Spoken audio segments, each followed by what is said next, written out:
Okay, on to the next step with this. The next thing you're going to do now that you've gotten it sewn is, of course, clip your threads. And then what I like to do is I go through and kind of finger press that up along that seam. And it kind of helps when you go to flip it. It helps it to lay a little bit better. And it is good to go ahead and get out your iron and even do it if you can, but finger pressing does work.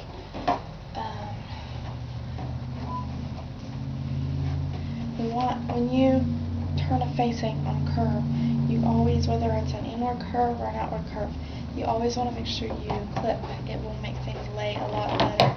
In fact, if you don't, they will probably lay pretty bad. You want to clip close, but not across your stitching, because of course that would show if you did once it's turned.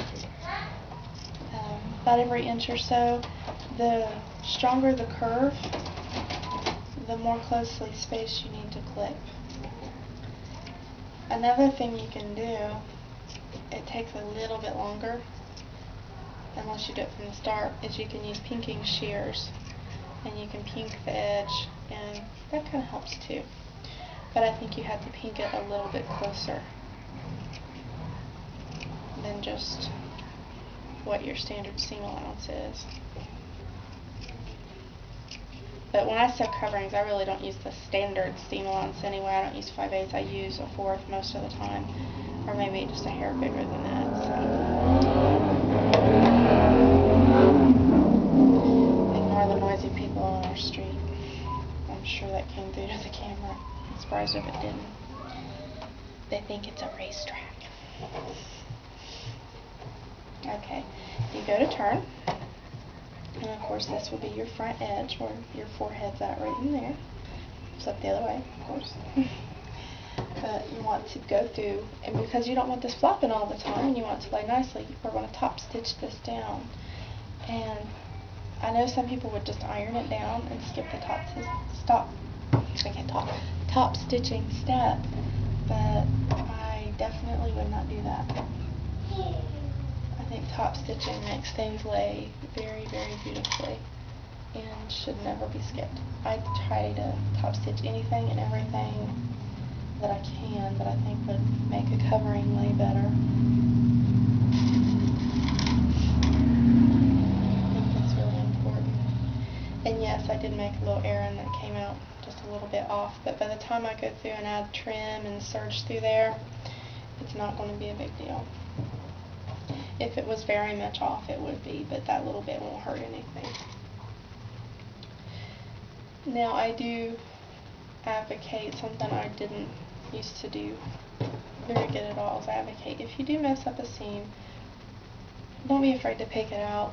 Your seam ripper is your friend, because you don't want to take all the time to sew something up and have it just be a mess at the end and be sloppy and, you know, be ashamed to show it to somebody. You want to say, hey, look at this, you know, I done and tried my best. That's something I never used to be very good at. Just did not have the patience with sewing to stop and correct my mistakes.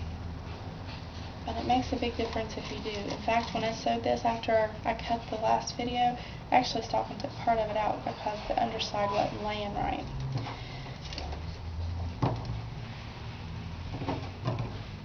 It is totally worth it in the end if you do that.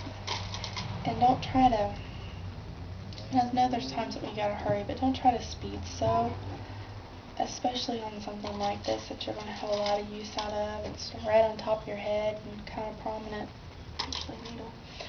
You want to take your time and make things look nice, and I never ever floor my sewing machine, floor the pedal. It's just not, I don't think it's good for your machine. People do that a lot because they get impatient. That's something I have struggled with, the impatience. But something my husband told me about sewing is take the time to enjoy the process. Don't just kill yourself. Don't kill yourself trying to get to that final product. Sometimes the process of getting there is just as fun. Just the act of sitting and sewing, knowing that you're making something, creating something, be it for you or your family, whatever. sometimes that's just as enjoyable as having the finished product. And when he told me that, I thought about it for a while, and I thought, you know, that makes a lot of sense. And since then, I've tried to do that. I don't always perfectly, because especially if I get an order, I want to get it done, get it to my customers so that they get their money's worth. And sometimes I get a little frustrated and feel like I need to move faster, but getting something out that's quality is every bit as important as getting it out fast, if not more so. Otherwise, they're going to want to send it back, and you have to redo it, and it's not very good for your reputation. Okay, and yes, I am pinning a lot, and that's because top stitching is obvious. It's going to show, but it will make things lay so much better if you do it nicely. Now, something I also do is I change my feet around a lot. I only have been doing that since I got this Bernina about a couple years ago, but it changes feet really easily, but it's just so handy. You can make much neater stitching. And where is my blind hammer foot? Should be in here. I just don't see it. It's in the bottom. There it is. It's in the bottom. That's something maybe I can quickly show you. This is a blind hem foot for Bernina. It's number 5. This foot is a total friend. Don't just use it for blind hemming. It is the best little top stitch foot you ever seen. It will help you line things up very, very precisely.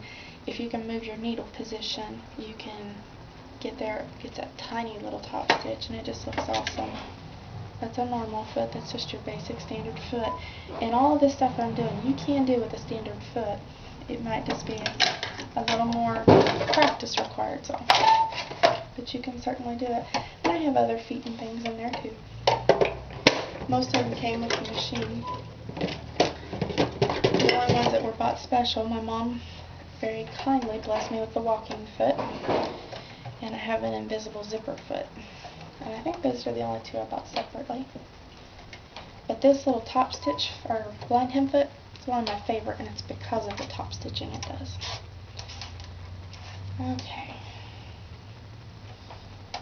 What you do is you get that lined up just under the edge. Make sure your thread tails are back.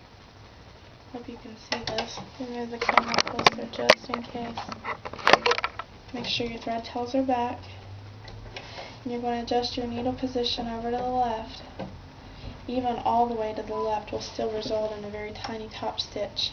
And you're just going to push your fabric along up against that guide.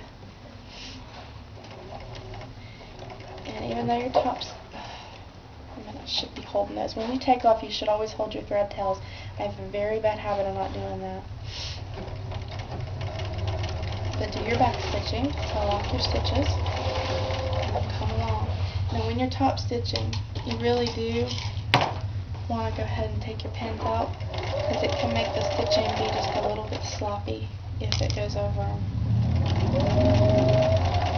For some things, your stitching is neater with your pins in. Some things like top stitching, no. But there's also the fact that the type of foot I'm using, it's a lot harder to sew over the pin because of that little guide right there.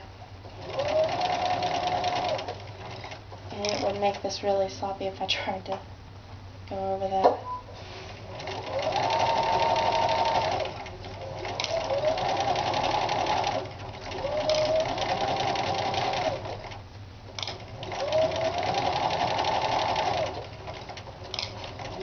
Now if you're doing this without a foot with a guide on it, you need to sew a lot slower probably. And frankly, I'm still not sewing anywhere near what the machine's capable of. I just don't see a need to sew it at high speed. Sometimes as you go, you need to smooth things. This is where it's pinned really well. I don't have to smooth as much. And sometimes you might have to. Different fabrics will feed differently.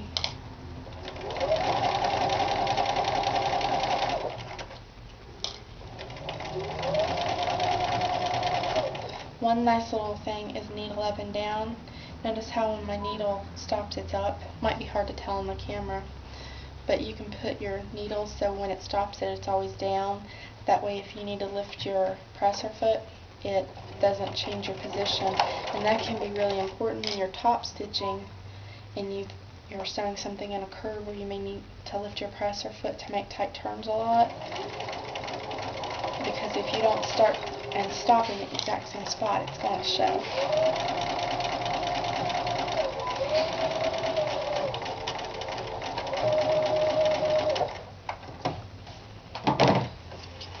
Okay, I'm going to go ahead and trim that little end at the same time so that's nice and flush. And there you go. Trimming that. Now I'm going to go ahead and make another stop with the camera.